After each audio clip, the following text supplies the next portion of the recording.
एबे जमिति गरम पड़ी ना यही गरम रे अधिक तेल मसला वाला तरकारी खाइबा बिल्कुल भी भल लगुनि से आज आपण मानक दही माछर गोटे रेसिपी नहीं कि आसी। यही रेसिपी एते टेस्टी रहिबो जे आपण माने थाळी जगह दुई थाली भात केतेबेले खाइदेबे जानि पारिबेनी। सेति वीडियो को निश्चित भाव में पूरा देखंतु। रेसिपी जदि भल लगे लाइक और शेयर करेंगे। चैनल नुआ थिले मो चैनल को सब्सक्राइब करने आउ जदि फेसबुक पेज रे देखुए प्लीज फॉलो करेंगे। ताहले चलंतु रेसिपी को स्टार्ट करनबा। नमस्कार, किचन सिद्धलक्ष्मी को आपण मानकु बहुत बहुत स्वागत। यही रेसिपी बनवाई प्रथम तो ये देखो मुझे 4 पीस माछ नहीं माछ को भल भाव में धोईक ये क्लीन करके रखी नहीं।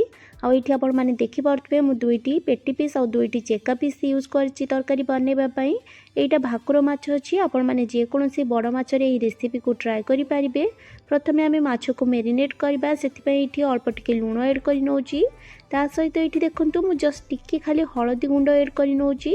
ट्राडिशनाली दही माछरे तो हलदी गुंड पड़ेनी, बाकी जेहेतु आइंस जिनस आम बनाऊे ना टी हलदी न पकड़े मत भल लगे से अल्प टिके हलदी गुंड पकई नहीं। एबे सब जिनस को आम भल भाव में मिसई नवा जमी हलदी आ लुण माछ देहरे भल भाव में लगे। ये माछ को मुझे भल भाव में मेरिनेट कर नहीं साइड रखा। ये देखो मुझे कौन सब सामग्री नहीं। ये मुझे गोटे बड़ साइज पियाज को छोट छोट कर काटिक रखी। सहित गोटे चामच अदा रसुण पेस्ट, किसी धनिया पत्र को काटिक रखी। सहित 2टी कंचा लंका को मझी चिरिकी रखी। सब को छाड़ी आम आउ गोटे मसलार पेस्ट बनवा। से देखो मुझे गोटे बड़ साइज पियाज को रफली काटिक रखी। गोटे चामच धला राशि और 6-7टा गोटा काजू ये रखी। सब को आम ना ग्राइंडर जार देके यार गोटे पेस्ट बनवा। से गोटे ग्राइंडर जार नहीं जाइए। रखि सब जिनस को ये मुझे एड कर नौची। एथिरे आम अल्प पानी एड करना यार गोटे स्मूथ पेस्ट बन कि नहीं आसवा।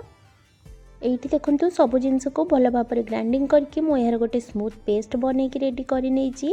यहाँ आम साइड रखा और नेक्स्ट प्रिपरेशन को जीवा। ये देखो गोटे बाउल में मुझे 4 चामच दही नहीं और दही रे ये मुझे अल्प टिके जस्ट चीनी एड कर नौची तरकार टेस्ट को बालांस करने। यहाँ मिक्स कर नवा और यहाँ साइड रखा। आबे चलतु आम कुकिंग प्रोसेस को जीवा। ये देखो मुझे गैस ऑन करके गोटे पैन बसई नहीं। पैन भल भाव में गरम है ये मुझे 3 ରୁ 4 चामच सोरिष तेल एड कर नहीं। तेल भल भाव में गरम है आम मेरिनेट कर रखा माछ सब को ये एड कर नवा। माछ को एड कलापर गैस फ्लेम को मीडियम रे रखिकी यहाँ आम 4 मिनिट भाजी नवा। गोटे साइड को 2 मिनिट भाजी नेला अन्य साइड को आम आउ 2 मिनिट भाजी नवा।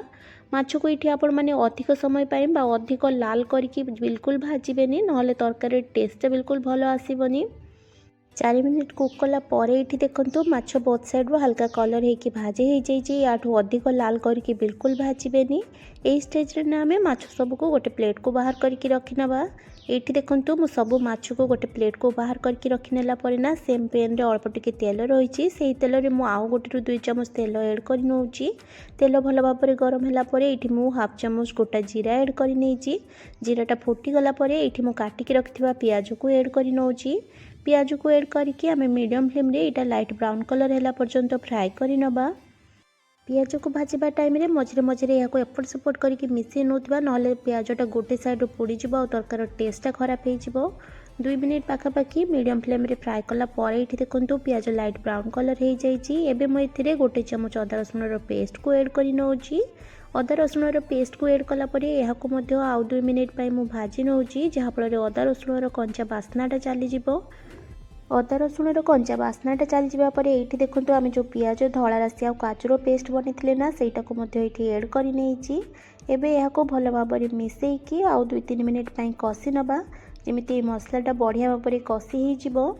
कषा टाइम यहाँ आप मझे मझे मिसई ने कारण काजूटा बहुत शीघ्र तलू लगी जाए। ये मु सब जिनस को टे समय कषि नापर देखूँ ये आम कि गुंड मसला एड करवा। गुंड मसला ये देखूँ हाफ चामच धनिया गुंड, हाफ चामच जीरा गुंड, हाफ चामच काश्मीरी रेड चिली पाउडर और ये मु स्वाद अनुसार लुण एड कर नौची। ये सब को एड करापर ये देखूँ आम जो दहीटा को रखी ना सहीटा को एड कर नवा। दही एड करवा टाइम गैस फ्लेम को लो रे रखिए, नहले दहीटा छिड़ी जापे। यहाँ संगे संगे आम भल भाव में मिसई नवा। ये देखो सब जिनस को भल भाव में मिसईकी आम आउ कि समय कषा जिते पर्यंत मसलू ऑयलटा रिलीज होगा स्टार्ट न हो। मसला को जल्दी कुक करने ये देखो मुझे कवर कर नौची। कवर करके 1-2 मिनिट कुक कर नौची।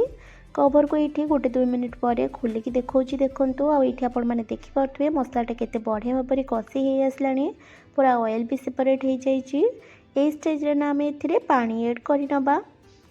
ग्रेवी ये देखो मु गोटे छोट बाउल में गोटे बाउल पानी ये एड करुँची। आपण मैंने या जदि टिके अधिक ग्रेवी चाहूबे ना ताले आउ गोटे बाउल पानी एड करेंगे। बाकी ये तरकारी को आपण मैंने अधिक पानिया करके बनइबेनी टिके सेमी थिक रखिए ताहले जाके खाइबापी अधिक टेस्टी लगे। ये देखो ग्रेवीटा फुटी जाइए ना आम भाजिकी रखिथिबा माछ को सब ये एड करनबा। सब माछ को एड कलापर यह आम कवर करके मीडियम फ्लेम रे 2 मिनिट कुक करनबा। गोटे साइड को मीडियम फ्लेम रे 2 मिनिट कुक कलापर ये देखो मु कवर खोलुची आ कवर खोलिकी ये आम माछ को अन्य साइड को ओल्टे दबा। ये आपण मैंने हल्का हाथ में ही माछ को ओल्टेबे कारण माछटा बहुत ही सॉफ्ट थी भांगी जापे।